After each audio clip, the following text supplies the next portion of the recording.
Muy bien. Entonces, tenemos programada para el día de hoy la práctica sobre pruebas diagnósticas de salmonelosis y brucelosis. Entonces, tal igual como la semana pasada, vamos a dividirla en dos partes. Iniciaremos con las pruebas diagnósticas de salmonelosis.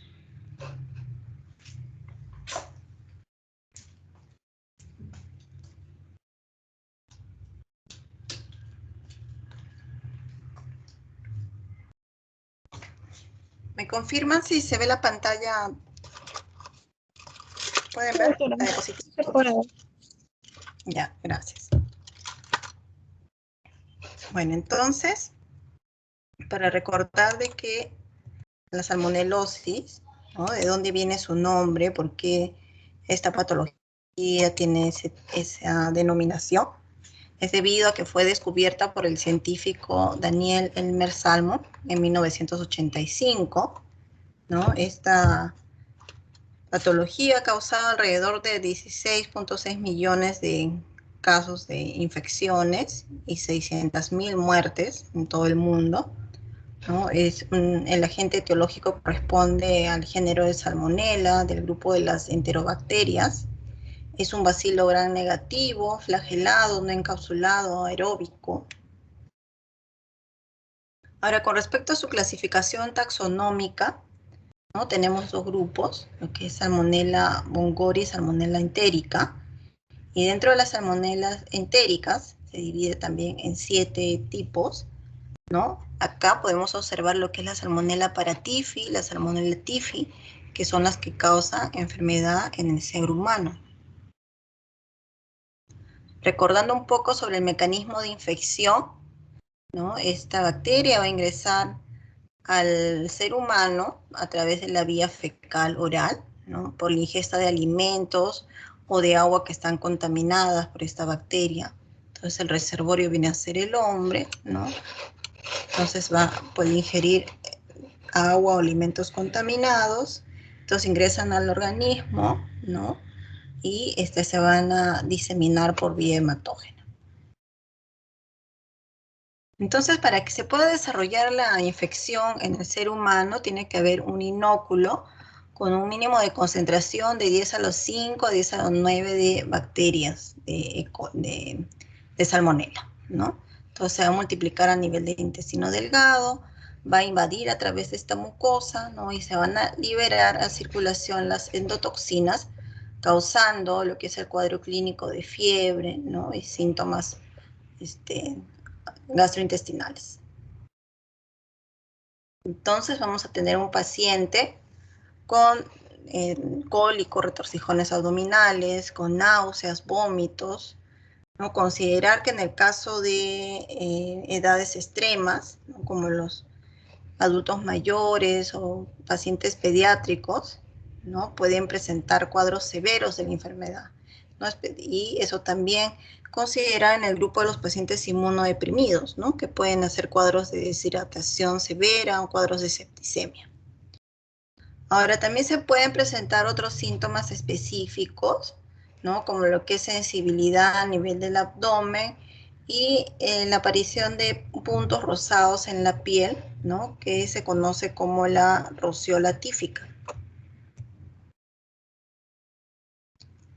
Con respecto al periodo de transmisión, ¿no? La transmisión de esta infección va a ser mientras dure la enfermedad, ¿no? Que puede ser de días a semanas. Esto depende de en qué momento se hace el diagnóstico, si recibe o no un tratamiento de manera regular, un tratamiento completo, ¿no? Para que termine esa transmisión de la bacteria. Pero tenemos casos pues, que van a continuar como portadores temporales, ¿no? Donde se va a prolongar la transmisión por varios meses. En el caso de los adultos, ¿no? Se presenta el 1% de los adultos infectados van a continuar como portadores. Y en el caso de los niños, el 5% de los niños, ¿no? Menores de 5 años, también pueden seguir excretando inclusive esta bacteria, ¿no? Presente en las heces por más de un año.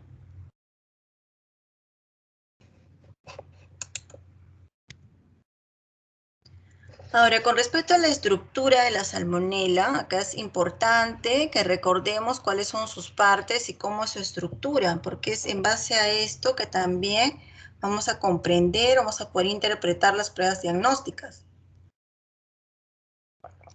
Entonces, la salmonela va a tener 3 tipos de antígenos: el antígeno somático del cuerpo, el flagelar, el antígeno capsular o de envoltura. Entonces, tenemos 3 antígenos.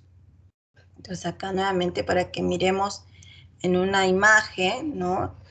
Antígeno somático, antígeno flagelar y antígeno capsular, ¿no? El que está envolviendo el soma.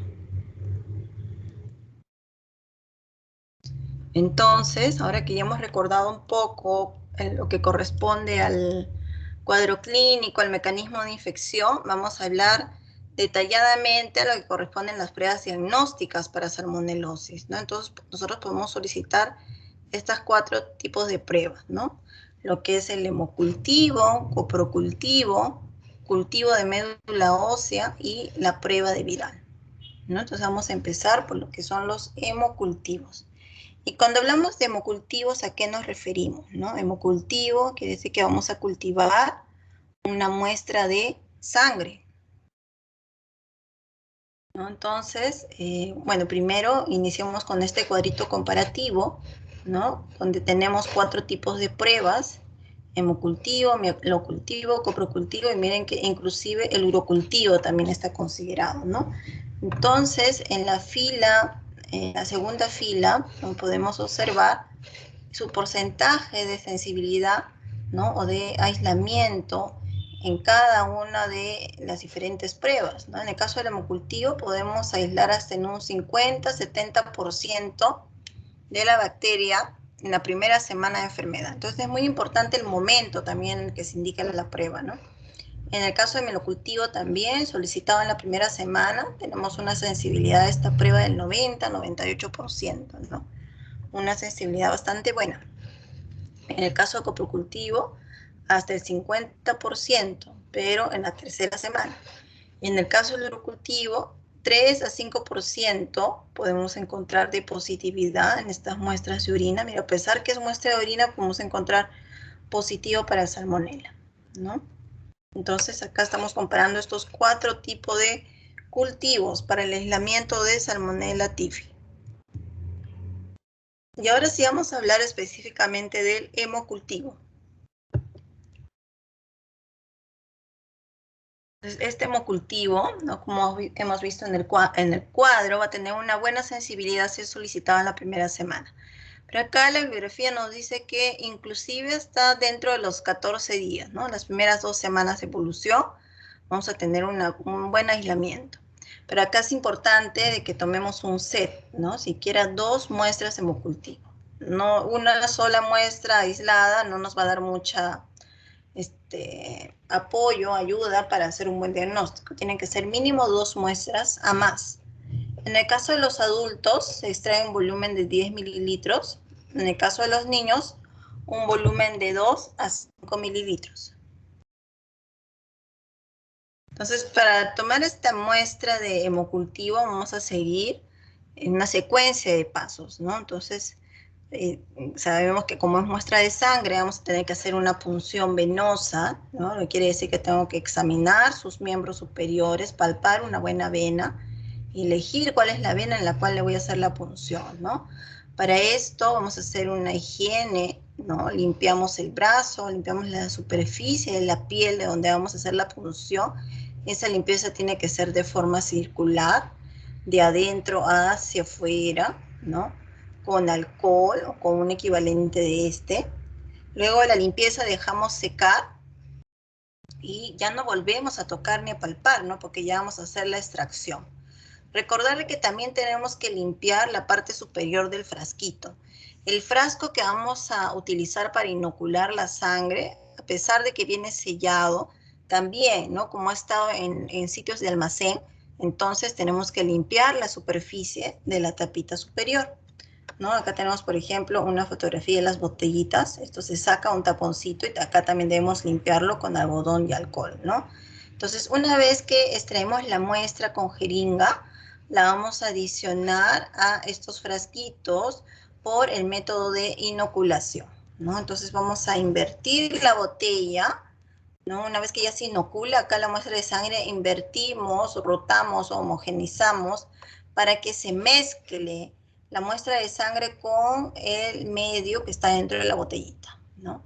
Entonces, además de que ya se tomó la muestra, también tenemos que marcar o rotular adecuadamente el frasco con el nombre completo del paciente, la procedencia, la fecha, la hora de la toma de muestra, ¿no? Todos los datos importantes para un buen proceso de microbiología.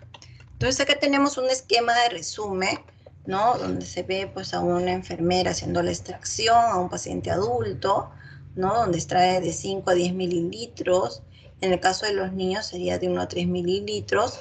Vamos a desinfectar el tapón de goma, ¿no? Este taponcito de la parte superior, que puede ser con alcohol del 70% o con yodopovidona. Una vez que extraemos la muestra de sangre en la jeringa, la vamos a inocular, es decir, inyectar dentro del frasquito, ¿no? Pero con mucho cuidado de no introducir aire, ¿no? Y vamos a rotar el frasco, homogenizar el frasco para que todo se mezcle adecuadamente. Una vez que ya hemos tomado la muestra en el frasquito, vamos a llevar esa muestra a incubación. Para que crezca cualquier bacteria en microbiología, una vez que se coloca en su medio de cultivo, tenemos que incubarla. Tenemos que darle la temperatura adecuada para que esa bacteria pueda crecer, ¿no? Entonces la vamos a incubar a 37 grados en una estufa, puede ser una estufa convencional o en un equipo automatizado de hemocultivos, donde programamos la incubación por un tiempo de 5 días, ¿ya? Entonces, ese es un dato importante porque no podemos estar pidiendo el resultado de cultivo el primer día o a los 2 días, ¿no?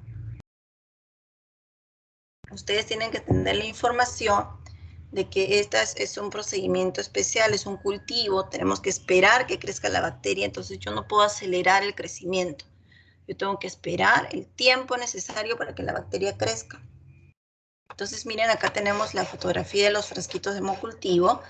Los que tienen tapita azul es para pacientes adultos, lo de tapita rosada para pacientes pediátricos, ¿no? Entonces, ambos frascos se utilizan para el aislamiento de gérmenes comunes, en este caso como la salmonela. Esta es la fotografía de un equipo de hemocultivos, un equipo automatizado, ¿no? En el cual vamos a colocar, introducir, ¿no? En la posición que me designa el equipo, vamos a introducir la botellita con la muestra de sangre. Entonces, este equipo va a ir haciendo lecturas de la muestra, ¿no? Y si es que sale positivo, el equipo me va a dar una alerta de que ya debo retirar el frasco y seguir con el proceso. Pero en el caso que yo no tenga ese equipo automatizado, yo tengo que estar sacando de la estufa y leyendo, vamos a observar cada 24 horas, vamos a ir visualizando si hay cambios en la muestra, si hay cambios de color, si se pone turbio, si hay presencia de burbujas, cambios que a mí me indiquen que existe positividad, ¿no? Entonces, si se da algún cambio físico en la muestra, vamos a pasar a un procedimiento de subcultivos, ¿no?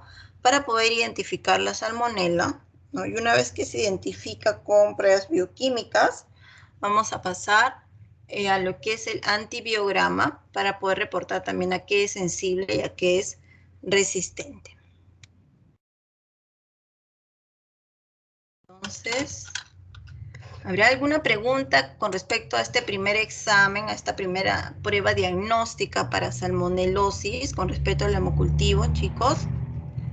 ¿Se ha comprendido esta primera prueba? Sí, doctora. Ya. Entonces, les voy a compartir un video cortito de cómo es la extracción del hemocultivo. Quiero que lo miren concentrados porque después vamos a discutir sobre el video, ¿ya? Y ahí todos van a ir participando para ir registrando su, de que están presentes, ¿no? Y están haciendo sus comentarios con respecto a la práctica programada del día de hoy. A ver, un segundito, vamos a colocar sonido para el video.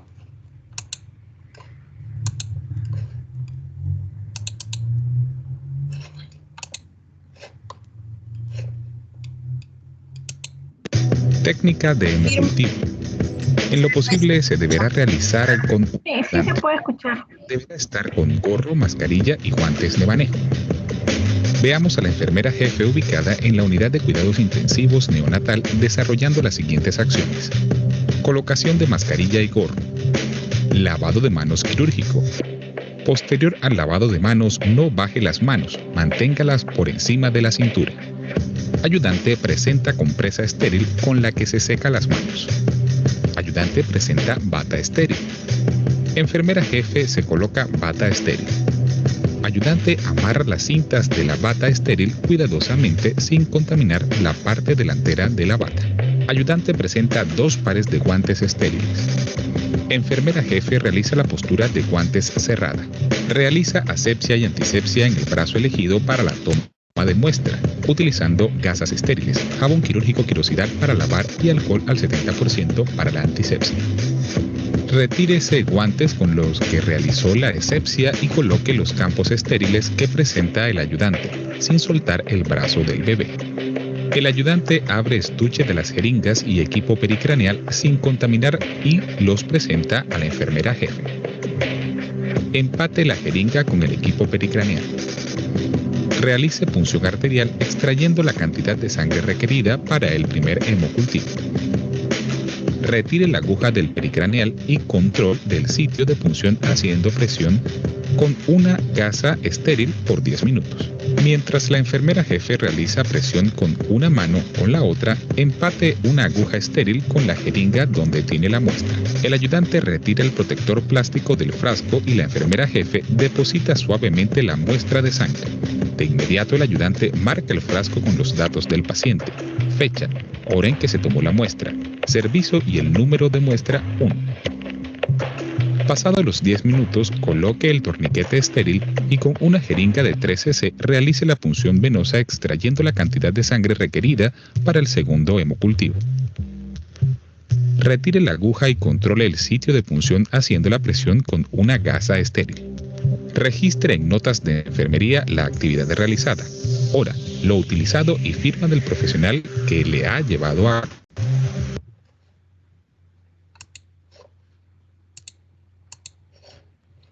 Muy bien, entonces hemos observado un video que nos resume lo que consiste el procedimiento de toma de muestra de hemocultivos. Entonces, a ver, quiero escuchar una participación del alumno Ángel Morales.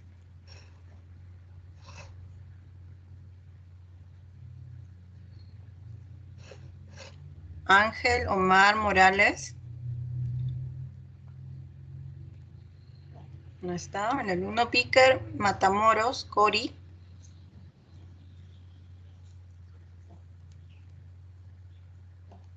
Tampoco, no está presente. Francesca Manco. Presente, doctora. Buenas tardes. Buenas tardes, Francesca. ¿Nos podrías comentar qué has observado en el video?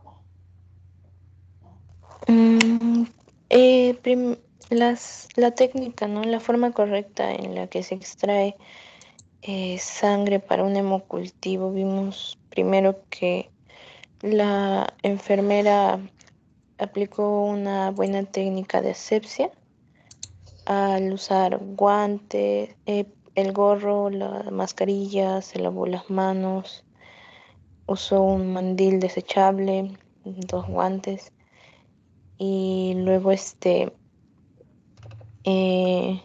con una jeringa, ¿no?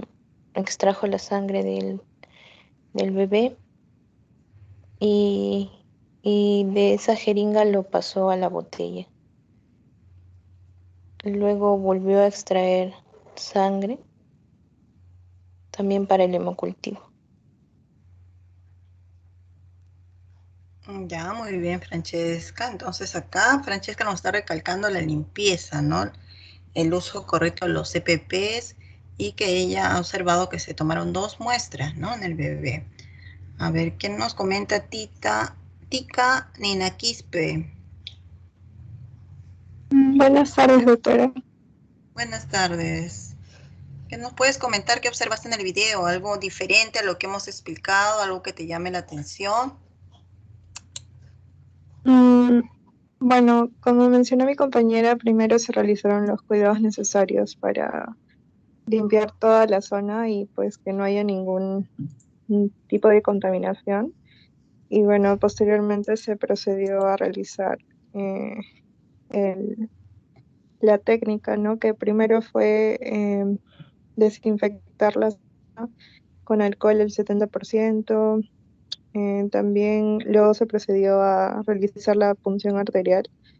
Luego hizo presión sobre la zona, lo, puso el contenido en en un frasquito y posteriormente pasó a realizar la punción venosa y para el segundo hemocultivo, ¿no? Entonces, en total fueron dos muestras. Eso podría aportar. Ya, chica. ¿Y cómo se llama ese frasquito donde ha colocado el contenido de la muestra de sangre? ¿Frasquito de qué es? Em, Tapón de goma, creo. Ya, sí, Mm, tiene un no, tapón de goma, pero es el frasquito de ahí ya, hemocultivo. ¿verdad? Ya, es el frasco de hemocultivo.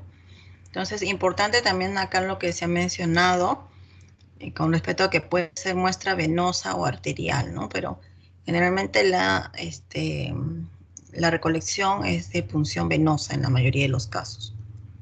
Muy bien, gracias. Rayleigh Pimentel Sánchez.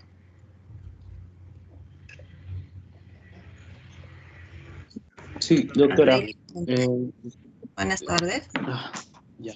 ¿Qué nos puedes Buenas tardes, comentar del doctora. video? Bueno, eh, me llamó mucho la atención los medios de asepsia que usó la paciente, ¿no? Los EPPs y lo que han referido las compañeras. Lo que me llama la atención es que en pacientes con patologías como deficiencias de vitamina K o trastornos de la coagulación, ¿se utilizarían los mismos frasquitos? Sí, utilizamos los mismos frascos para hacer el aislamiento, porque acá lo que tienen los frascos son componentes enriquecidos que permiten que crezcan las bacterias. Entonces, el frasco es el mismo. La única diferencia sería en el procedimiento al hacer la punción, que tendríamos que tener más cuidado, ¿no? Para poder activar la coagulación, ¿no? Hacer una buena presión de la zona donde se esté haciendo las punciones, ¿no? Ese sería el cuidado diferente que tendríamos, ¿no? Al momento de la extracción, hacer una buena presión para que se dé la coagulación, ¿no? No tenga ningún problema de sangrado del paciente si es un anticoagulado, por ejemplo, ¿no? Muy bien. Mm, Doctora, disculpe, ¿podría hacer otra pregunta? Sí, sí, sí, le escucho. Entonces no existe ninguna complicación o enfermedad del paciente que tenga que cambiarse el envase del recipiente donde se va a colocar la muestra del paciente. Cambiar el envase no, ¿no? Porque para eso tenemos en todo caso un frasco de paciente pediátrico, un frasco de paciente adulto, donde las proporciones de anticoagulantes ya son diferentes, ¿no? Entonces se supone que si es un paciente pediátrico yo voy a usar el frasquito de tapa rosada que ya les mostré, y si es un paciente adulto utilizaré el frasco de tapa celeste. Ahora estamos hablando de medios de hemocultivo para aislamiento de gérmenes comunes. Si voy a aislar otro tipo de agente, ya utilizaría otro frasco. Y ahí es que cambiamos de frasco, ¿no? Si quiero aislar un anaerobio, si quiero aislar hongos, ¿no? Ahí tenemos otro tipo de frasco de hemocultivos. Gracias, doctora. Ya, gracias. El alumno Brian Pérez Malqui. Sí, doctora. Buenas tardes. ¿Qué nos podrías comentar del video de hemocultivos? Me llamó la atención lo que es como mencionan mis compañeros, lo que es la asepsia, ¿no? Cómo a cada rato cambiaban de implementos, los guantes, la toma de muestra, cómo lo ponían en el frasquito de hemocultivo, también lo que es la información, ¿no? La hora, la fecha, la hora, el paciente, también lo que es más que todo eso, doctor, me llamó la atención eso, lo que es lo que ponen la toma de muestra y lo que es la información, ¿no? Y la asepsia, muy importante en estos casos. Ya, Brian, gracias. La alumna Catherine Lazo. Doctora, sí, ¿qué tal? Quería hacer, bueno, dos observaciones. Con respecto a la teoría que hemos tenido y el video que hemos tenido, hay dos cosas que no se han visto ni se han mencionado. No se realizó la limpieza de la tapa cuando se inoculó la muestra. Y bueno, tampoco se mencionó que se invertía el frasco, ¿no? Antes del rotulado. Esas dos cosas eran las que quería mencionar. Ya, muy bien, Catherine, muy buena tu observación, ¿no? Sí, justamente, hemos tratado de mezclar ambas cosas, ¿no? Bueno, ese ha sido el video más completo que he encontrado, pero como está mencionando Catherine, tal vez no respeta todos los pasos, ¿no? Entonces, de manera teórica, yo he tratado de colocarles los pasos completos, ¿no? Donde esto inicia desde el lavado de manos, ¿no? Porque no es solo usar la vestimenta completa, el EPP completo, hacer la limpieza, sino todos los pasos que hemos explicado. A ver, la alumna Mayumi Ñaña. Sí, doctora, buenas tardes. ¿Me escucha? Buenas tardes. Sí, te escuchamos. Doctora, yo también tengo una duda con respecto a la teoría y el video, porque no sé si el color de las tapitas era en forma universal, el rosado para los pacientes pediátricos y el azul para los adultos, porque también en el video se vio que la tapita del frasco era color amarillo. Ya. Ya, sí, correcto. Al parecer en el video lo que han utilizado es un frasco de hemocultivo de otra presentación, ¿no? Tenemos frascos que los preparan en los mismos servicios de microbiología, donde solo tiene un tapón de Hebe amarillo, ¿ya? No es un frasco comercial. Las fotitos estandarizadas que yo les he mostrado son de frascos comerciales, ¿no? Donde yo compre cualquier marca, cualquier proveedor, va a llegar tapa rosada pediátrico y tapa azul adultos, de cualquier marca. Así va a tener esa presentación. Pero todavía algunos servicios de microbiología preparan sus propios frascos, ¿no? Uno puede preparar, también seguir todo un procedimiento y preparar frascos de hemocultivos, ¿no? Entonces ha sido solo un tapón de Hebe amarillo, que probablemente es el mismo frasco del laboratorio del hospital, ¿no? De microbiología. Sí, pero pero acá lo más importante, aparte de la observación del color, que está muy bien, que tenemos que estar pendientes, en el caso de ustedes, ¿no? Cuando ya estén en hospitalización como externos, internos, ver pues que el personal del laboratorio llegue con los frascos que corresponden, ¿no? Con los frascos que corresponden según la edad del paciente y según lo que queremos aislar, ¿no? Tienen que tener esa tapita del color que corresponde. Muy bien. A ver, la alumna Isabela Nakamura. Sí, doctora, buenas tardes. Buenas tardes, Isabela. ¿Algo que nos puedas comentar del video? Sí, bueno, lo que me llamó la atención fue que hubo un cambio de guante para la limpieza de la zona y bueno, luego se lo cambió para la extracción de sangre. Es, bueno, la primera vez que veo que realizan los cambios. ¿Esto se debe porque es un neonato o siempre se da esto, doctora? Ya, este cambio de guantes para la toma de muestra de hemocultivos para cualquier tipo de paciente.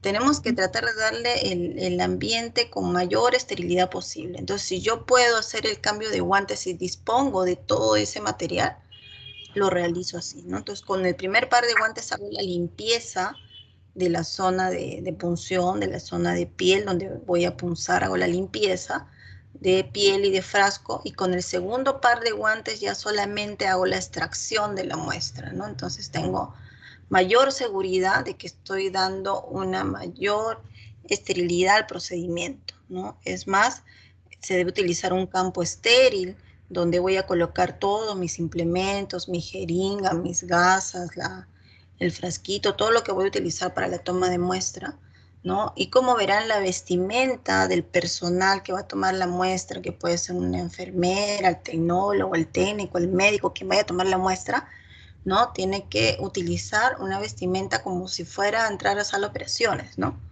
Gorro, mandilón, guantes, más tiene hasta el ayudante que le pasa los guantes, que le amarra el mandil, ¿no? Para que no esté manipulando otras superficies y evitar de esta manera la contaminación de la muestra, ¿no? Entonces es muy importante seguir los pasos del procedimiento.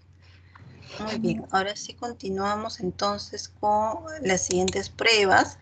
Hemos hablado hasta ahora solamente del hemocultivo, ¿no? Una de las pruebas más solicitadas para el diagnóstico de salmonelosis.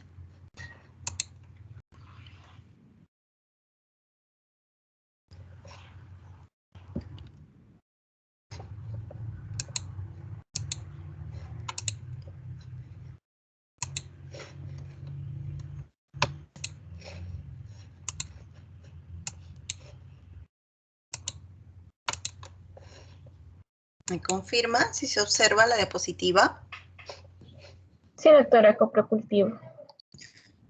Muy bien, gracias. Entonces seguimos con la siguiente prueba diagnóstica, que es el coprocultivo, ¿no? Entonces, como su nombre nos dice, este va a ser un cultivo de la materia fecal, ¿no? Entonces, para esto el laboratorio proporciona un frasco especial, ¿no? Que es como el que vemos en la diapositiva, es un frasquito de tapa rosca que tiene como una paletita, ¿no? Que permite hacer la recolección de la muestra. Esta paletita permite que el paciente pueda recoger la materia fecal y colocarlo en el frasquito. Entonces, el volumen que necesitamos para hacer el cultivo, en el caso de que sean muestras pastosas, semipastosas, solo es del tamaño de una nuez, ¿no? O de una pepita de la aceituna. Entonces es muy poquito la cantidad de muestra.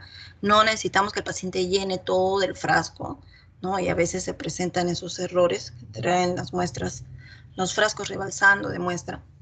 En el caso de muestra líquida, el volumen que necesitamos es de 5 a 10 mililitros, ¿no? Entonces, ese sería el volumen necesario para hacer este procedimiento de coprocultivo. Ahora, en el caso de pacientes postrados, por ejemplo, ¿no? Pacientes especiales o que estén en un lugar lejano para el transporte de la muestra, ¿no? Entonces podemos usar estos medios especiales, que es el medio de transporte de Caribler, ¿no? Que acá vemos un tubito, ¿no? Con un medio de transporte casi transparente, que es el medio de transporte Caribler, que permite tener a la bacteria viable mientras la llevamos al laboratorio de microbiología. Tenemos los hisopos, ¿no? Entonces se toma la muestra con este hisopo, ¿no? Y se introduce el hisopo a la zona rectal, ¿no? Se hace rotar el hisopo, se lo impregna con materia fecal y luego se introduce este hisopo dentro del tubo, ¿no? Se introduce, se corta la parte excedente, la parte superior y se tapa, ¿no? Inmediatamente con su tapita rosca y se transporta al laboratorio, ¿no? Entonces, en este medio de transporte puede estar hasta por un tiempo de 48 horas. Miren, se puede mantener en temperatura ambiente, ¿no? Pero lo ideal es que se transporte de inmediato pues, a microbiología, ¿no? Entonces, una vez que ya está la muestra en microbiología, vamos a inocular la materia fecal en caldo selenito. Ya, recordar también que dentro de este reporte de coprocultivos nos van a informar con respecto a la consistencia de la muestra, el color, si había o no presencia de sangre, de moco, ¿no? Entonces, eso nos van a colocar dentro del examen macroscópico de este coprocultivo, ¿no? Entonces, nos van a informar si era muestra formada, pastosa, líquida, si había o no sangre, moco, ¿no? Que a veces eso también es indicativo de la presencia de alguna infección, ¿no? Entonces, después de que ha estado ya incubando la materia fecal en el caldo selenito por un tiempo mínimo de 8 a 2 horas, vamos a realizar una resiembra de muestra del caldo selenito, ¿no? A medios selectivos. Vamos a utilizar medios selectivos para poder aislar a la salmonela. Y vamos a pasar a incubar por 18 horas más, ¿no? Entonces miren los tiempos, ¿no? Entonces es igual que el hemocultivo, que yo necesito programarlo en la máquina por un tiempo mínimo de 5 días, ¿no? Entonces antes de los 5 días no podemos estar pidiendo un resultado tan rápido, ¿no? En el equipo va a estar programado el hemocultivo por 5 días. Si antes de ese tiempo tenemos una alerta positiva, lo vamos a retirar, pero igual pasa a sembrarse en otros medios selectivos, de ahí recién pasa a la identificación bioquímica, y de ahí pasa al estudio de antibiograma. Entonces son varios días, varios momentos, es todo un proceso de varias horas. En el caso del coprocultivo igual, ¿no? Se recolecta la muestra, se pone en el caldo selenito, del caldo selenito pasa a otros medios selectivos, ¿no? Los medios selectivos que vamos a utilizar son estos tres, que es el agar XLD, agar SS de Salmonella shigella, agar maconque, ¿no? Entonces, una vez que crece en estos medios selectivos, vamos a realizar recién la identificación bioquímica, ¿no? Recuerden que la siembra, ¿no? Se realiza utilizando pues estas asas que tienen un extremo metálico, ¿no? Que nos permite hacer unas estrías en los agares que son como unas muestras de gelatina, ¿no? Entonces se hace una dispersión de la muestra con estrías por agotamiento, ¿no? Es una dispersión por agotamiento. Hacemos un inóculo inicial, después un segundo inóculo por cuadrantes, luego un tercer inóculo y uno cuarto, ¿no? Dando de esta manera, rodeando, ¿no? Todo lo que es el agar, ¿no? En 4 cuadrantes. Luego estos agares en los medios selectivos pasan también a incubación por un tiempo hasta de 24, 48 horas. Y si hay crecimiento, vamos a pasar a pruebas de identificación bioquímica y de ahí recién a sensibilidad y antibiograma, ¿no? Entonces, coprocultivo es otro procedimiento que tiene varios momentos, ¿no? Es un procedimiento de varios días. Otra de las pruebas diagnósticas que son solicitadas para esta bacteria de salmonella es el mielocultivo, ¿no? Entonces, cuando hablamos de mielocultivo, ¿a qué nos referimos? Nos referimos a extracción de médula ósea, ¿no? Y vamos a cultivar esa muestra, ese es el mielocultivo.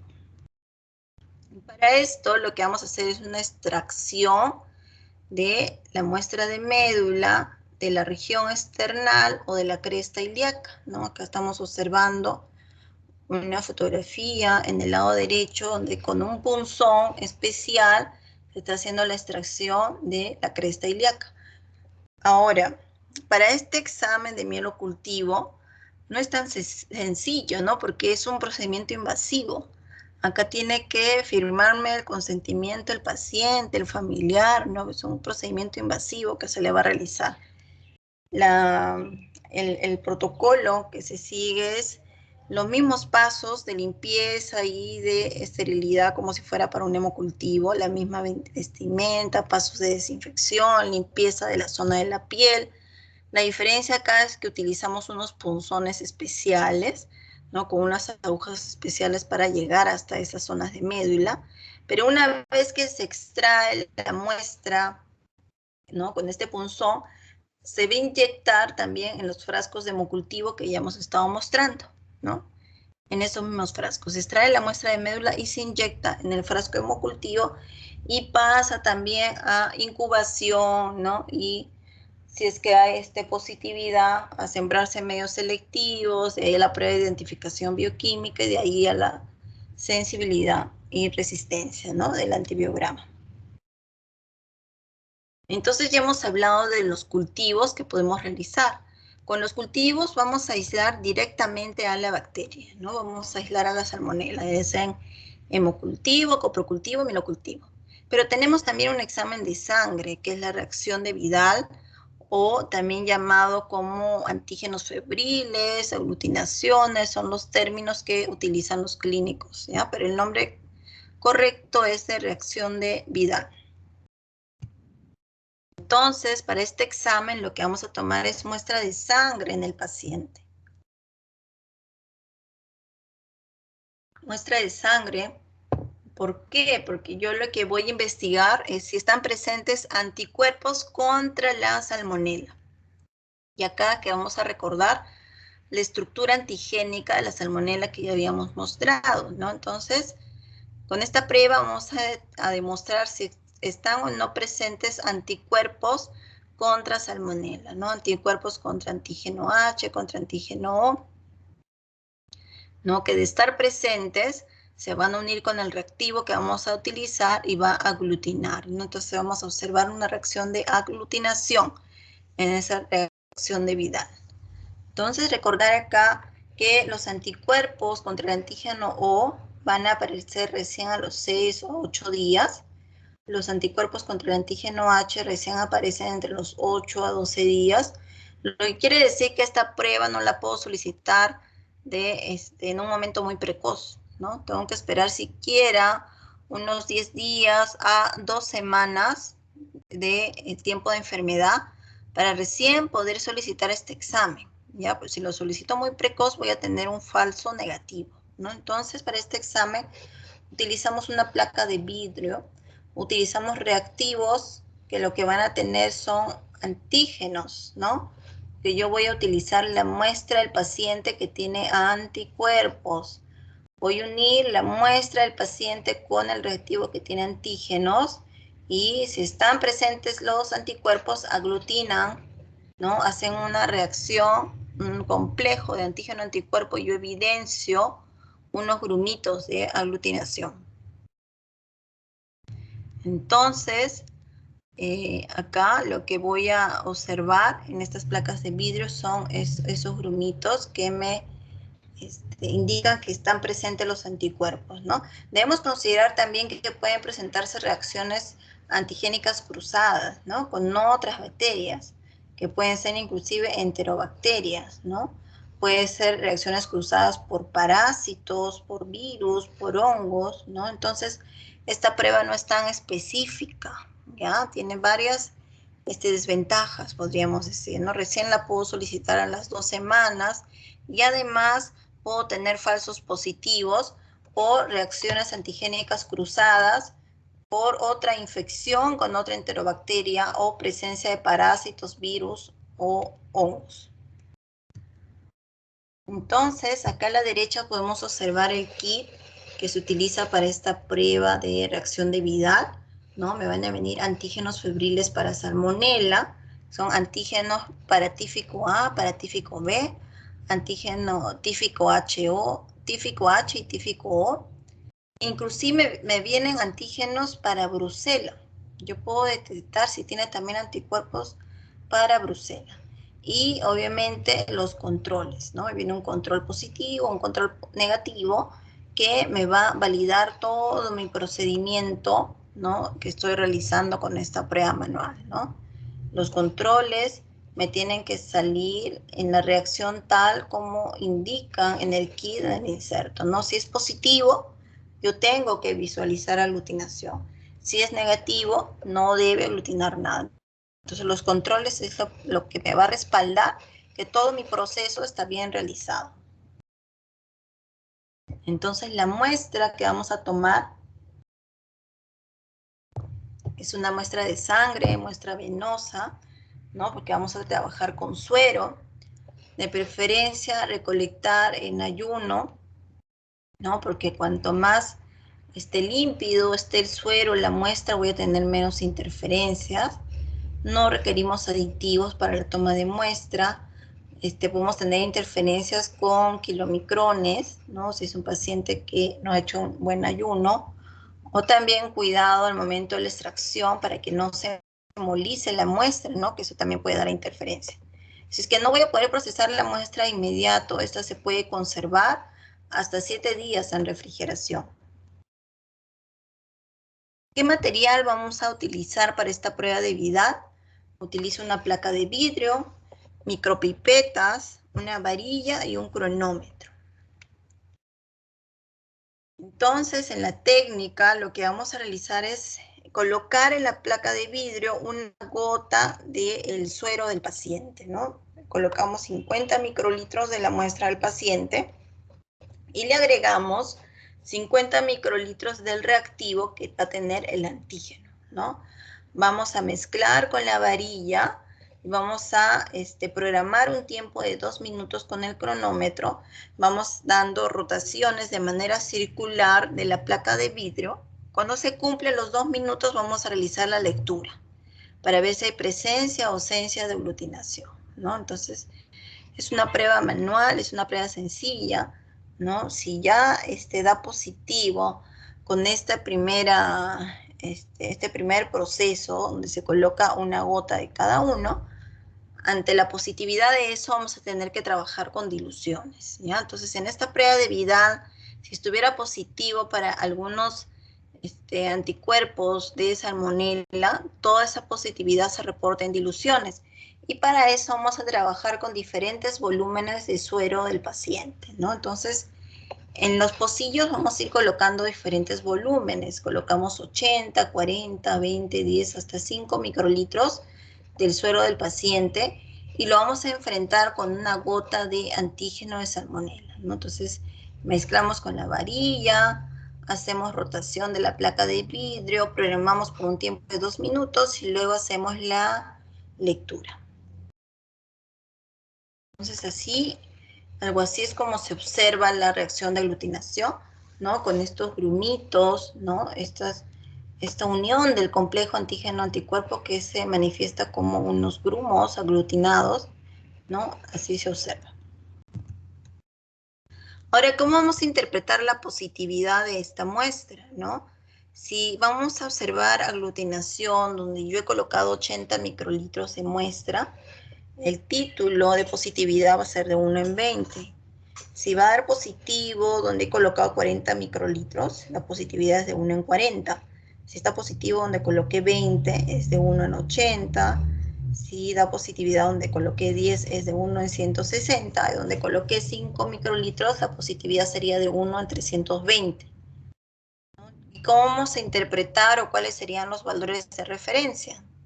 En el caso de que el título de positividad esté entre 1,40 a 1,80, el paciente se considera como sospechoso de la enfermedad. Si tenemos títulos mayores de 1/80, puede considerarse ya como una prueba diagnóstica, ¿no? Una probabilidad diagnóstica ya en un paciente que tenga el cuadro clínico, pero además que se encuentre en una zona que no sea una zona endémica, ¿no? Por ejemplo, en un país desarrollado, ¿no? No como nuestra comunidad donde existe mucha positividad para salmonela. Entonces, para nosotros, ¿no? Donde tenemos valores altos, estadísticos, entonces, para considerar positivo para esta prueba de Vidal debe tener un título mínimo de 1/160, ¿ya? Y si ya encontramos un título de 1/320, entonces ya es más concluyente de que sí tenga el cuadro, la infección por salmonela. Considerar que podemos tener algunos casos de falsos negativos cuando el paciente ha recibido antibiótico terapia de manera precoz, ¿no? Cuando está utilizando corticoides, cuando se solicita la prueba de manera muy temprana, en la primera semana, cuando el paciente ya tiene alguna inmunodeficiencia, ya sea adquirida o congénita, o si es portador crónico de salmonela. Entonces, para esta prueba de salmonelosis, para las pruebas diagnósticas, recordar que además de los cultivos que hemos mencionado, hemocultivo, coprocultivo, mielocultivo, y de la prueba de Vidal, que es una prueba de sangre, también una de las pruebas básicas de rutina que se solicita para cualquier proceso al inicio es el hemograma, ¿no? Hemograma, conocido también como biometría hemática, donde podemos encontrar, en el caso de salmonelosis, alteración de la serie roja, que puedo encontrar anemia, alteración de la serie blanca, porque el paciente puede hacer leucopenia, e inclusive pueden presentar trombocitopenia, ¿ya? Entonces puedo encontrar alteraciones a nivel del hemograma también, ¿no? Pero no es algo que sea patognomónico solo de la salmonela, ¿no? Son alteraciones de un examen general, un examen básico de rutina.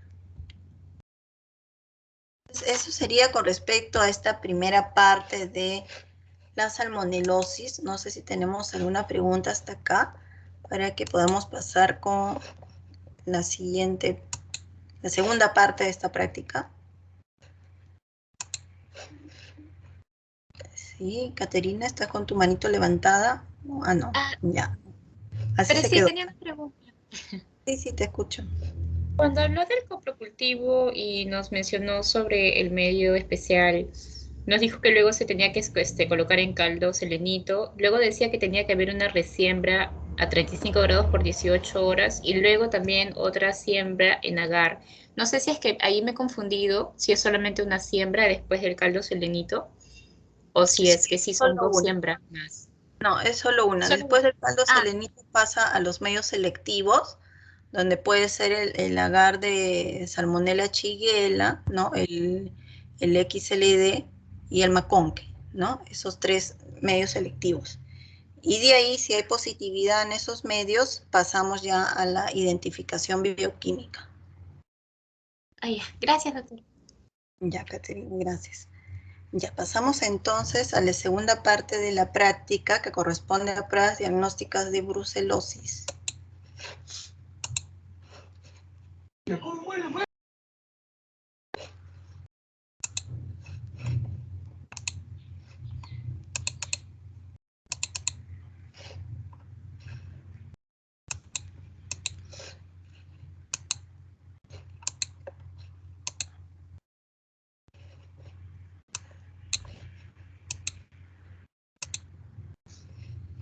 ¿Me confirman, chicos? ¿Se ve la diapositiva? Sí, doctora. Sí, se ve, doctora. Ya, gracias. Entonces pasamos a lo que corresponde pruebas diagnósticas de brucelosis. Entonces, de la misma manera vamos a dar una pequeña introducción con respecto a las características de esta bacteria. Este es un cocobacilo gram negativo, no encapsulado, inmóvil, es una bacteria intracelular, ¿no? Entonces, tal vez esta es una de las características por lo cual el crecimiento de esta bacteria va a ser un poco más difícil, un poco más lento, es una bacteria de crecimiento difícil, ¿ya? Pero aún así se puede aislar, solo que tenemos que dar las condiciones necesarias. Recordar que tenemos 7 especies de brucela, pero son 4 las que pueden dar enfermedad en el hombre, ¿no? La brucela melitensis, brucela abortus, brucela suis y brucela canis.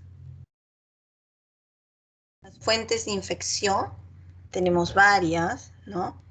Pero lo más frecuente es que sea por el contacto con los ganados, ¿no? Secreciones, ¿no? Ingesta de derivados lácteos, ¿no? Ahorita vamos a comentar todos los mecanismos de cómo se puede dar la infección. Entonces acá miren, tenemos un cuadrito resumen donde nos mencionan 4 vías de infección. Puede ser oral, puede ser por contacto, puede ser respiratoria o puede ser parenteral. En el caso de la vía oral, la puerta de entrada sería la mucosa digestiva y la fuente de infección sería la ingesta de leche cruda o de derivados lácteos no pasteurizados, ¿no? En el caso de la vía de infección por contacto, la puerta de entrada sería la piel, ¿no? Una zona de piel lesionada, la mucosa conjuntiva, mucosa nasal, ¿no? Y la fuente de infección sería el contacto con productos contaminados de animales, ¿no? Como lo que son secreciones vaginales de estos animales, secreciones de placenta, heces, ¿no? Por contacto de estas secreciones con estas mucosas se puede dar también infección. Puede ser también por vía respiratoria, donde la puerta de entrada sería mucosa nasal, ¿no? Y la fuente de infección serían los aerosoles que son liberados, por ejemplo, en laboratorios, ¿no? Que es zona de alto riesgo infecciosa, donde se manipulan muestras contaminadas, ¿no? El manipular también vacunas vivas, ¿no? Aerosoles en los establos, ¿no? Todo esto estaría en contacto con la mucosa respiratoria, ¿no? Y sería otro mecanismo de infección. También puede ser por vía parenteral, por inoculación accidental, por ejemplo, o por las transfusiones, ¿no? Entonces, la fuente de infección, en este caso, serían vacunas vivas o material biológico contaminado, si es que estamos hablando de transfusiones. Dentro de los datos epidemiológicos, considerar que esta es una patología de distribución universal. Se presentan aproximadamente 500.000 casos al año. Se considera como una zoonosis. La principal fuente de infección es por consumo de lácteos, ¿no? Lácteos no procesados, no pasteurizados, ¿no? Y lo más frecuente es que se dé esta infección en el grupo de trabajadores de zonas de mataderos, ¿no? Ahí se presenta una alta incidencia. En el síndrome clínico, considera primero el periodo de incubación, que es un periodo largo, que puede ser de 1 a 8 semanas. El cuadro clínico en el paciente es variado, puede presentar desde fiebre, sudoración, hasta dolores a cualquier nivel, ¿no? Dolor muscular, en articulaciones, dolor de cabeza, puede presentar adenopatías, visceromegalias.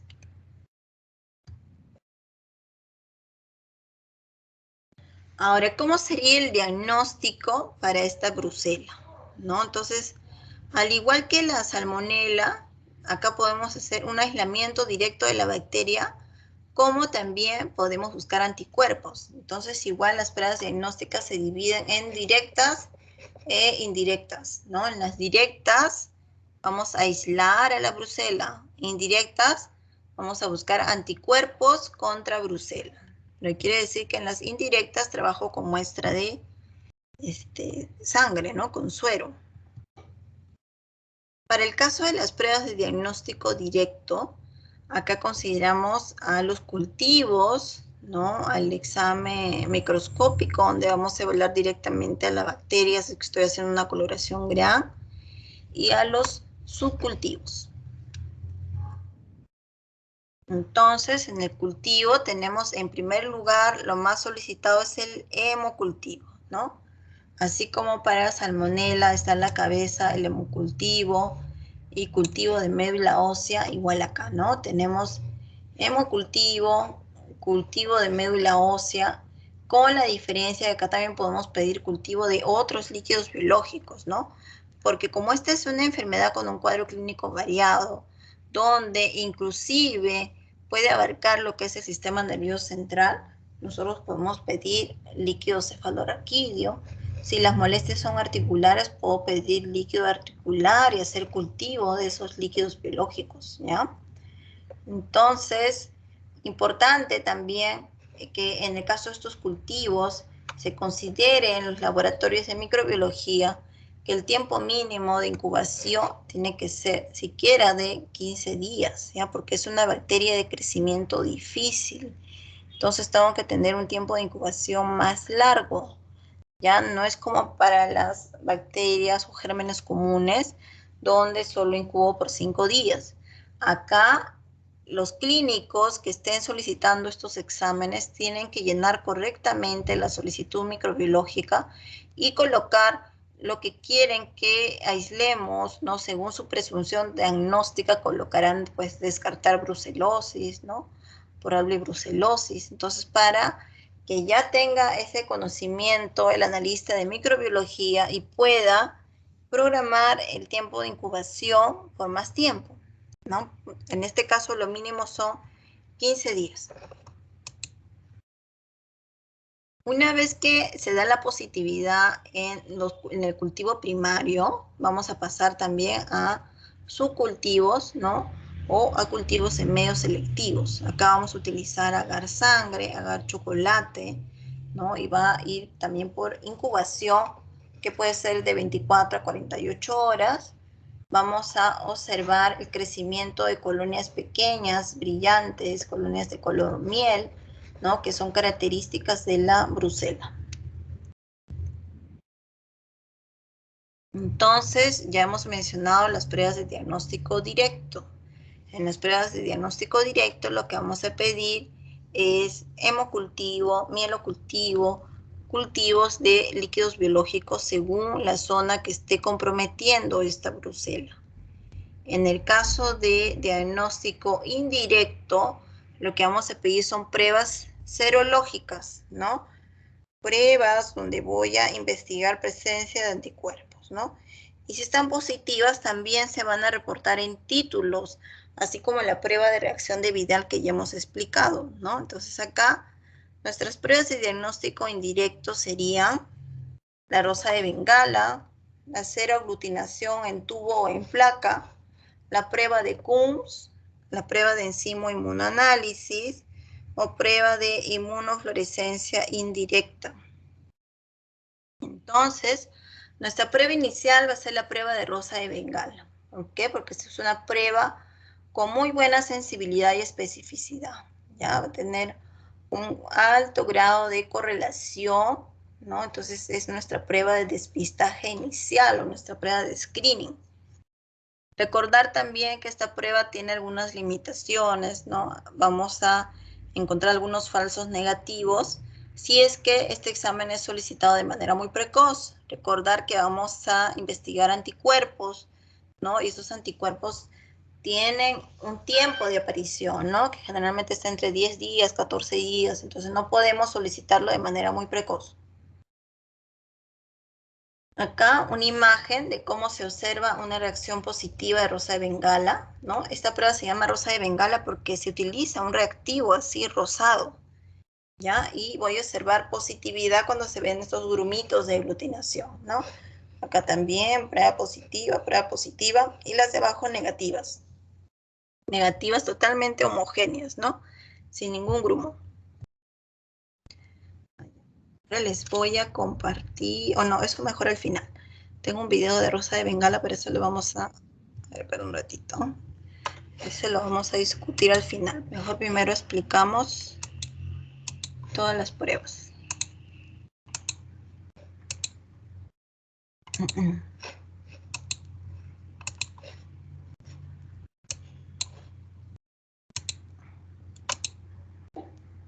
Ya, entonces tenemos también la prueba de seroaglutinación en tubo o en placa, ¿no? Entonces, esta prueba es similar a lo que hemos mencionado de la prueba de reacción de Vidal. Ya, acá si tenemos positividad, vamos a trabajar también con títulos. Y consideramos un título positivo para Brucela cuando es mayor o igual de 1/160, ¿no? En el caso de nuestra comunidad, ¿no? Que somos zona endémica también para Brucela, ¿ya? Somos zona endémica para Salmonella y para Brucela. ¿Ya? Lamentablemente es así.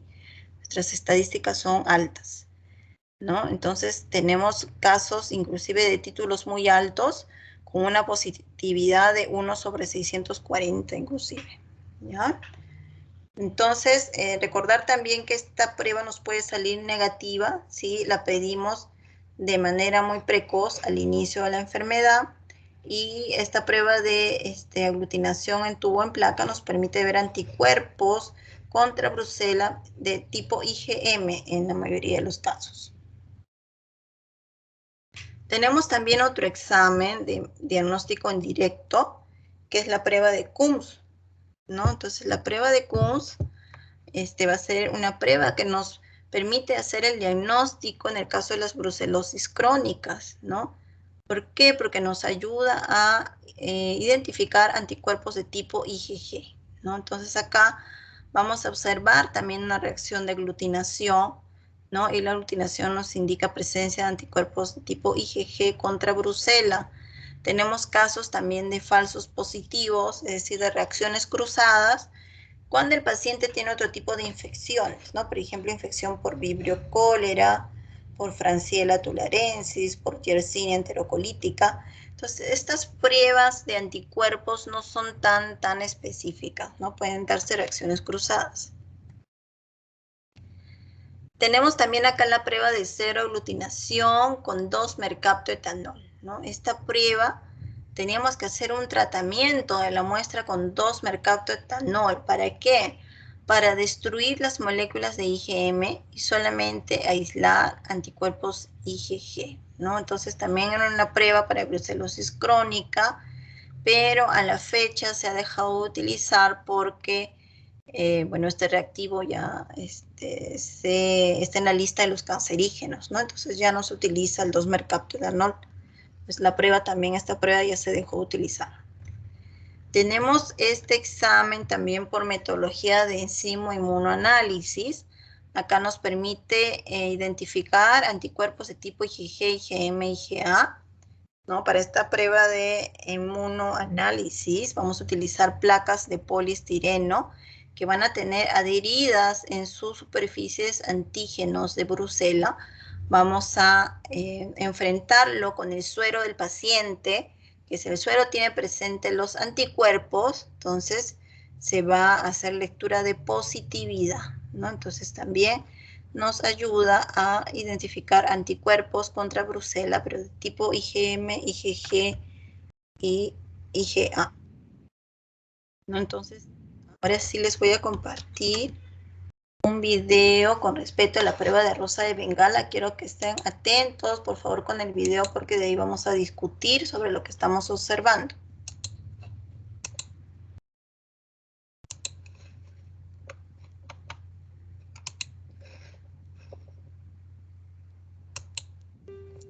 ¿Me confirman si se ve y se escucha? Sí, doctora.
Ya, muy bien. Entonces hemos observado otro video con una prueba diagnóstica para brucela. Y vamos a pedir a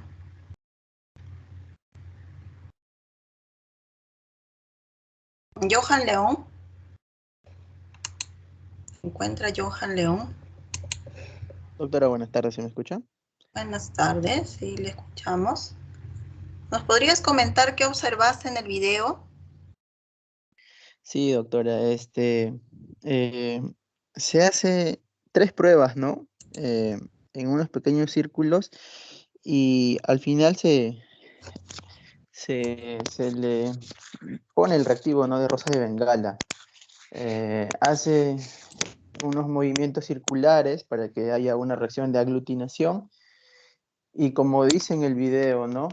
Las muestras de esta aglutinación en el borde de la muestra número 1 confirmaría esta aglutinación que existe, ¿no? para brucelosis. Ya, Johan, gracias. El alumno Luis Liviak. Buenas tardes, doctora. Buenas tardes. ¿Qué Sí, nos podrías comentar sobre el video?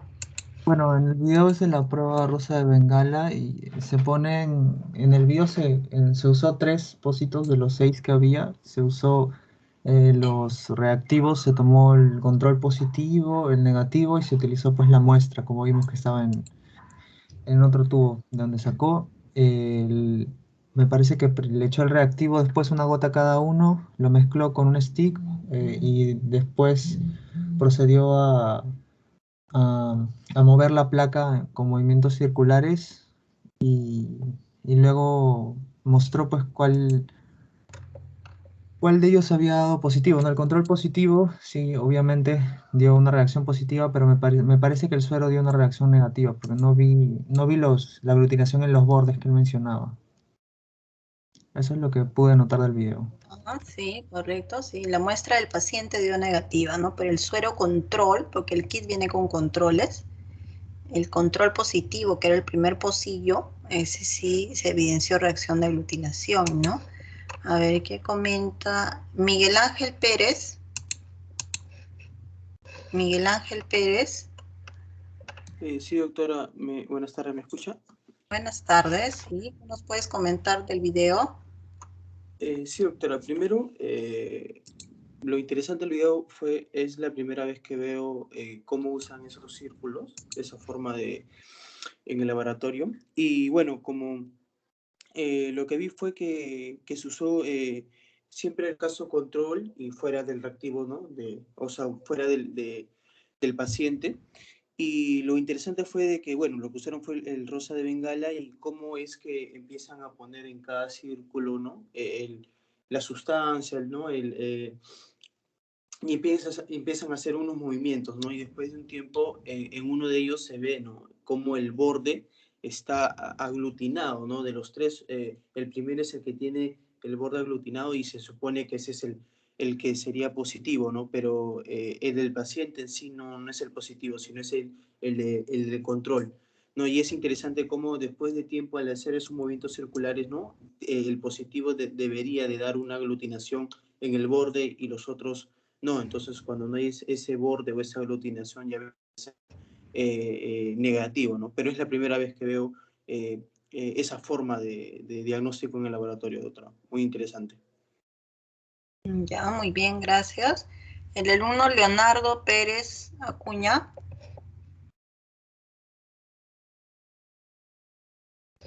Sí, doctora, ¿me escucha? Sí, buenas tardes. ¿Qué nos podrías comentar del video? Bueno, doctora, más que todo es una de las pruebas que se utiliza para el diagnóstico de la brucelosis. Se hizo, pues, obviamente primero se depositan, ¿no? Los controles y las muestras que se van a ensayar en esta tabla, ¿no? Hubo 3 puntos, ¿no? Donde en el primero estuvo el control positivo, el segundo la muestra a ensayar y el tercero el control negativo, ¿no? Y cada muestra se le inoculó una pequeña gota de rosa de Bengala, donde se tenía que cada uno mezclar de manera, ¿no? Diferente durante un minuto y bueno, ver la reacción, ¿no? Que en todo caso en este paciente fue negativo, pero en sí esta prueba de rosa de Bengala es positivo cuando hay presencia de aglutinación a nivel de los bordes, lo cual es positivo por la formación de una reacción de AG y AC, ¿no? Ya, muy bien, Leonardo. Una pregunta, si esta reacción de aglutinación hubiera sido positiva con la muestra o el suero del paciente, ¿qué nos indicaría? ¿Qué está presente en la muestra del paciente? ¿A qué sería positivo?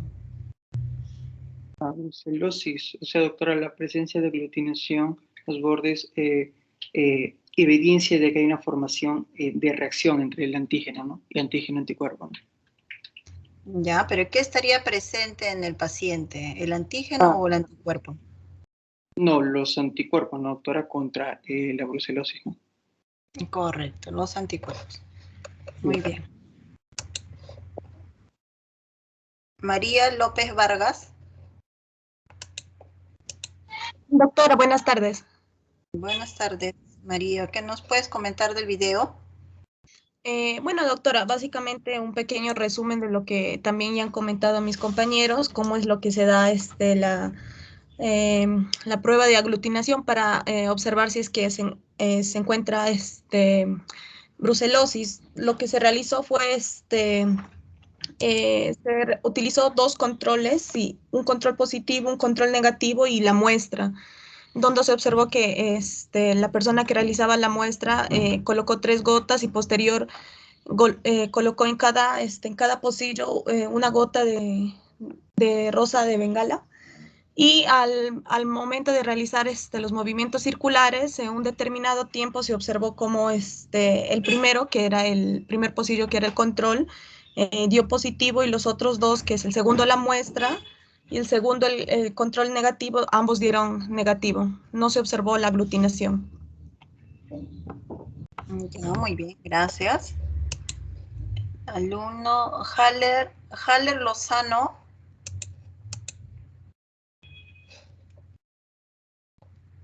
Haller Lozano Becerra.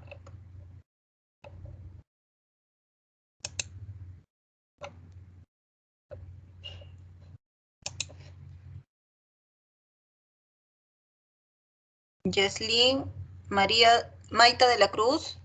Sí, doctora, buenas tardes. Buenas tardes.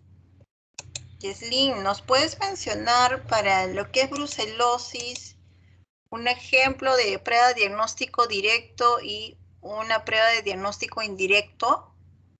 Sí. Bueno, en cuanto a la brucelosis, una de las pruebas directas podría ser un hemocultivo o cultivos, ¿no? Ya sean de los líquidos, tanto de la médula ósea o líquido cefalorraquídeo o también líquidos articulares. Y en cuanto a las pruebas indirectas, sería lo que estábamos viendo en el video, lo de la rosa de Bengala, también la prueba de COMS y la ceroaglutinación, creo. Sí, muy bien, correcto, gracias. El alumno Juan Carlos Mamani. Sí, doctora. Buenas tardes, Juan Carlos. ¿Nos podrías mencionar una prueba de diagnóstico directo e indirecto para salmonela? ¿Para salmonela o brucelosis? Salmonela.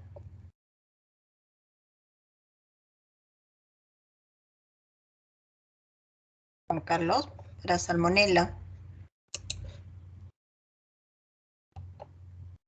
Doctora, para la directa sería el hemocultivo. Ya.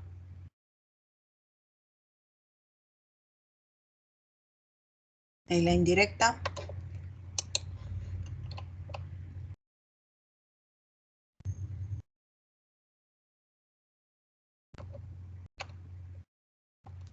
Juan Carlos, no te escuchamos. ¿Y la indirecta? La reacción de Vidal. Ya, sí, la reacción de Vidal, correcto, gracias. La alumna Natalie Méndez. Sí, doctora, buenas tardes. Buenas tardes, Natalie. ¿A qué nos referimos con prueba de diagnóstico directo? ¿Qué es lo que voy a aislar? ¿Qué voy a identificar?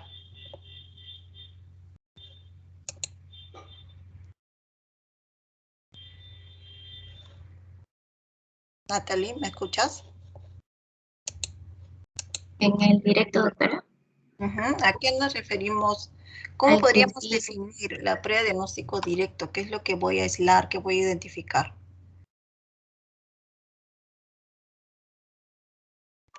El cultivo, doctora.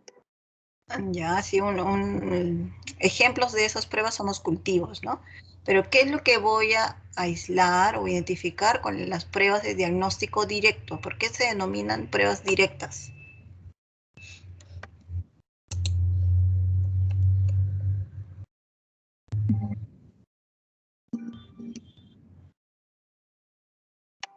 En este caso sería por la bacteria, doctora, por la misma bacteria. Así es, correcto. Directas porque voy a aislar específicamente a la bacteria. Claro, y el indirecto a los antígenos. Voy a aislar la bacteria. Muy bien. Caterine Montalbán. Doctora, buenas tardes. Dígame, por favor. Buenas tardes, Caterine. ¿Cómo podríamos definir las pruebas de diagnóstico indirecto? ¿Qué vamos a identificar con las pruebas de diagnóstico indirecto? Doctora, los antígenos, doctora.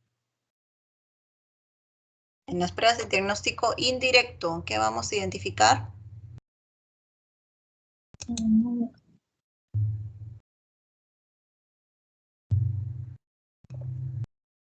Doctora, a los anticuerpos. Caterine, a ver, ¿los antígenos o los anticuerpos? ¿Cuál de los dos? A los anticuerpos, doctora. Anticuerpos. Para el diagnóstico indirecto trabajamos con suero del paciente y lo que vamos a identificar son anticuerpos.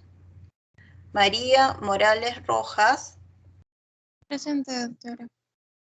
María, ¿nos puedes hacer un resumen de cómo se extrae la muestra hemocultivo? ¿Cuáles son los pasos que seguimos para extraer hemocultivo? Sí, bueno, el hemocultivo se extrae mediante una punción venosa. Para ello hay que palpar lo que es la vena, luego hay que hacer la asepsia, limpiando el brazo, la superficie de la piel a manera circular desde adentro hacia afuera con alcohol. Se deja secar y una vez se deja secar ya no se vuelve a palpar la vena. Se limpia la tapa de la botellita con alcohol y luego ya se procede a la extracción. A la extracción. Muy bien, gracias María. Rosa Muñoz Revilla. Presente, doctora. Rosa, ¿nos explicas los pasos para extraer la muestra hemocultivo? Sí, doctora. Bueno, lo que primero tenemos que hacer es tener todo el material estéril, ¿no? Eso es muy importante. Para no contaminar la muestra, debemos de vestirnos con mandil estéril, si es posible también un gorro, tener todos los elementos de bioseguridad estéril para el momento de la extracción de muestra, no contaminarla, ¿no? Debe haber una persona que también nos debe de apoyar para que nos alcance los materiales en caso sea necesario. Se debe de tener ya listos los frascos de hemocultivo, puede ser 1 o 2 frascos de hemocultivo, según lo que se requiera, ¿no? Se debe desinfectar la zona, se debe lavar primero la zona y luego desinfectarlo. Y bueno, de preferencia se hace el lavado con clorexidina al 4% o al 2% también puede ser.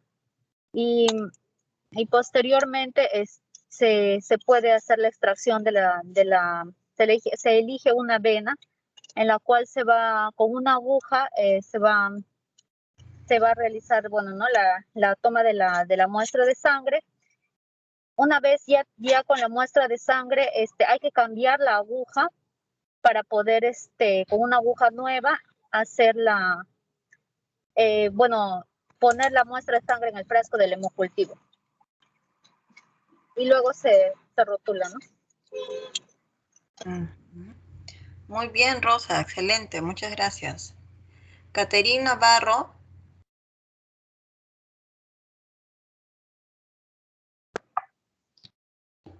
Buenas tardes, doctora. Buenas tardes. Caterina, ¿nos explicarías cómo se realiza la prueba de reacción de Vidal? A ver lo que te acuerdes, un pequeño resumen.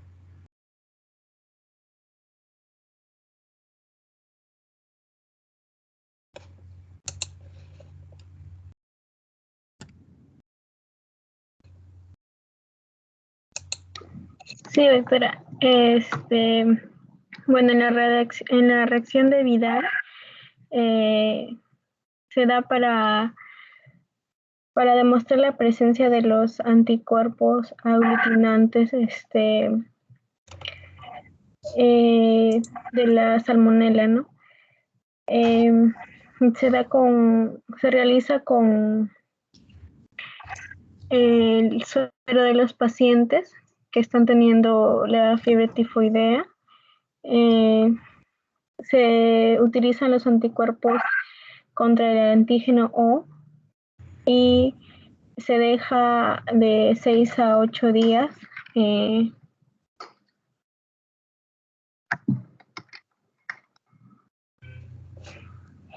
Y también se utilizan los anticuerpos con antígeno H, ¿no? Que estos van a aparecer de 8 a 12 días más o menos.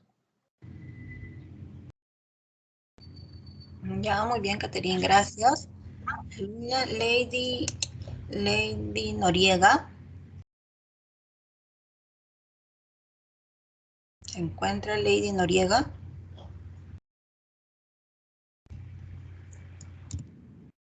Está Elías Ortega.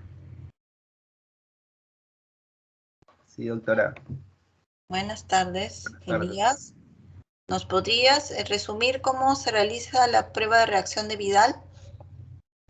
Sí, doctora, la prueba de reacción de Vidal es una prueba para investigar antígenos contra, bueno, en el caso del paciente, anticuerpos que presentan contra la salmonela, ¿no? Que van a reaccionar justamente con antígenos que vienen en reactivos. Básicamente hay es una prueba de aglutinación donde se va a colocar una gota de suero del paciente que va a contener los anticuerpos y una gota de reactivo. Vamos a mezclar, esperar 2 minutos y ver si hay presencia de aglutinación o no.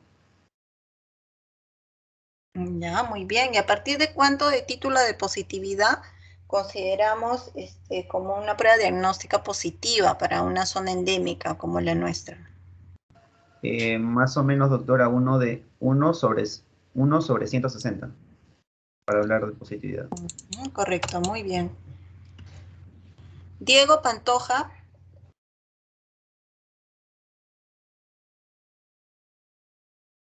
¿Se encuentra Diego Pantoja? No se encuentra. Joseph Paucar.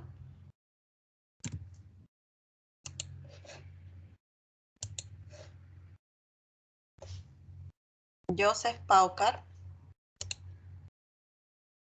Poco. Ya está.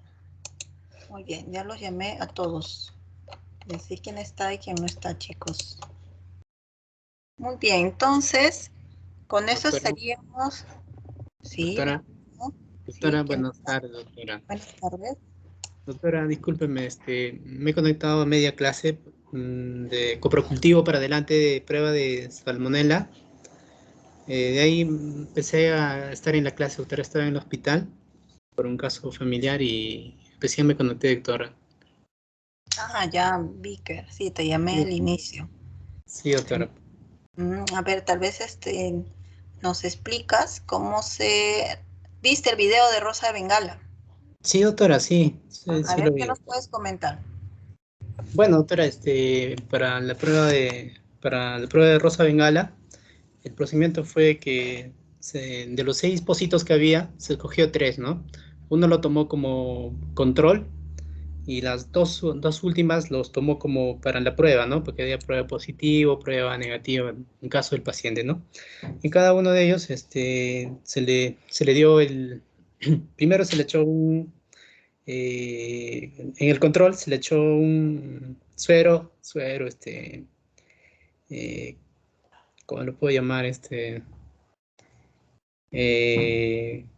Ya la muestra que ya viene con anticuerpos, ¿no?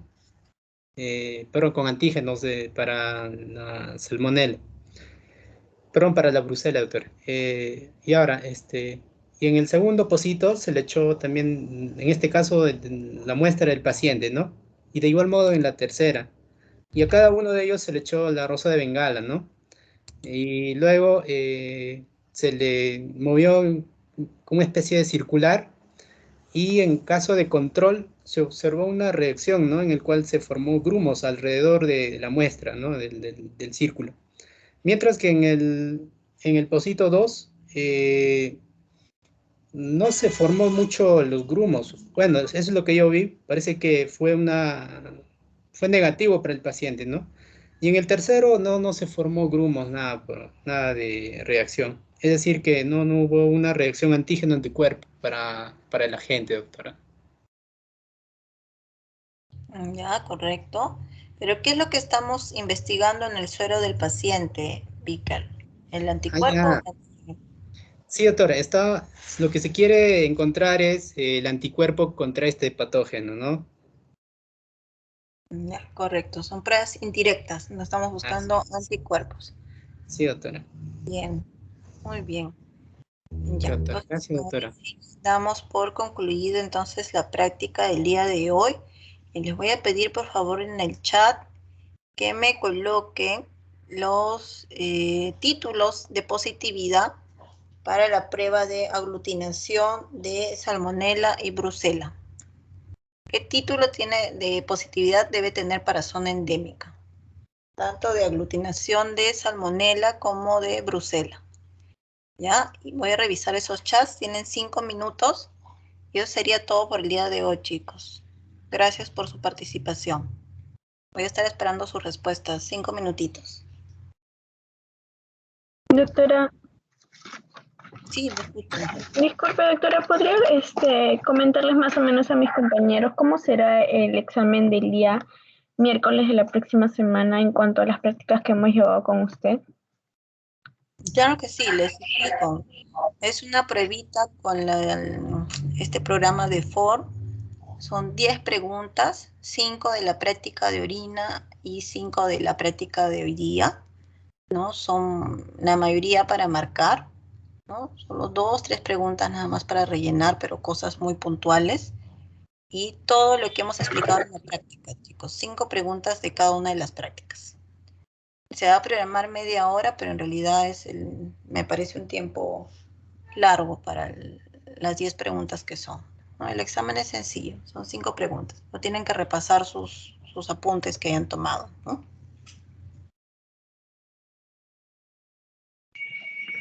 Ya, doctora, muchas gracias. Ya, chicos, gracias. Doctora, disculpe,